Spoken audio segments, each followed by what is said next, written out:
Michael from Ronin Media, and today we're going to discuss ND filters, what they are, what they're used for, and why you'd use one. So basically an ND filter, just like a disc. Let me go open this one, I'll show you what they look like. This is a Fotka variable ND filter. So this, I'll be doing a real review on this in my next video. That's what it looks like there, just a disc that screws onto the end of your lens, and it's just basically like tinted lens. This one's variable, so you can twist it and change or vary the darkness or the lightness of the filter.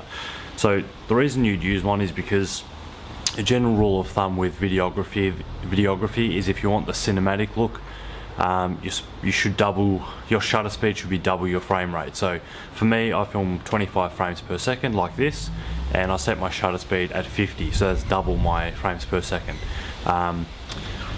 Another reason, so sometimes during the day that might be using a shutter speed of 50 with a low ISO and everything else, it might be a bit too bright during the day. That's when you need an ND filter. So this camera that I'm filming with now has an ND filter on it, as you can see. Let me show you how it works. Just twist it, there you go. You can see it's getting dark, and then we can bring it back. So right now the filter's almost on the minimum because I'm under some shade here, so it's not too bright. Another reason you might use one is for a photography stance, is where you might want to take use a long shutter speed to take a photo of maybe like a waterfall to get a feel of movement. Another reason I use mine, when I do my time lapses during the day, I like to use a slower shutter speed to get a bit of a motion blur happening. If you watch my last video, that was to do with how to do time lapses on the GH4. I explained I like to use a longer shutter speed to get a sense of movement throughout my shots. So there's a bit of motion blur, I guess. Trying to do that during the day, if I set a shutter speed of 1 second during the day, even with this smallest aperture, it's way too bright, so the ND filter can tint the lens so you can actually film in those conditions and correctly expose the shot.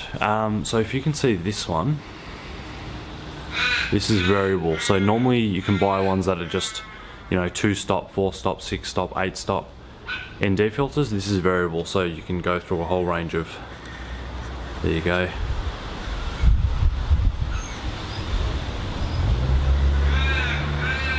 So you just twist it, it is variable. So that pretty much sums up why you'd use an ND filter. They're really easy to use, and something that, in my opinion, is almost the #1 thing in my toolkit. So as I said, long exposures during the day, trying to get that cinematic feel, you want to double your frame rate with your shutter speed, and sometimes that's a little too slow of a shutter speed during the day. It's way too bright. At night, I don't think you'd ever need to use one of them, but just during the day, as I said, even photographers or even for video, if you're filming a waterfall or something you want to show some motion blur, you would chuck an ND filter on so you can run a longer shutter speed. Without the ND filter, it's going to be way overexposed. If you look at this now, let me just turn. Well, that's the ND filter on minimum. It's probably perfectly exposed at the moment because I am under some shade. So, but if this was in the bright sunlight, it would be way too bright. So I'd use an ND filter to correctly expose my shot. That's about it. They're really easy to use, really easy to get the hang of, and that's about it. Look for my review in my next video on the Fotka ND filter. Thanks for watching.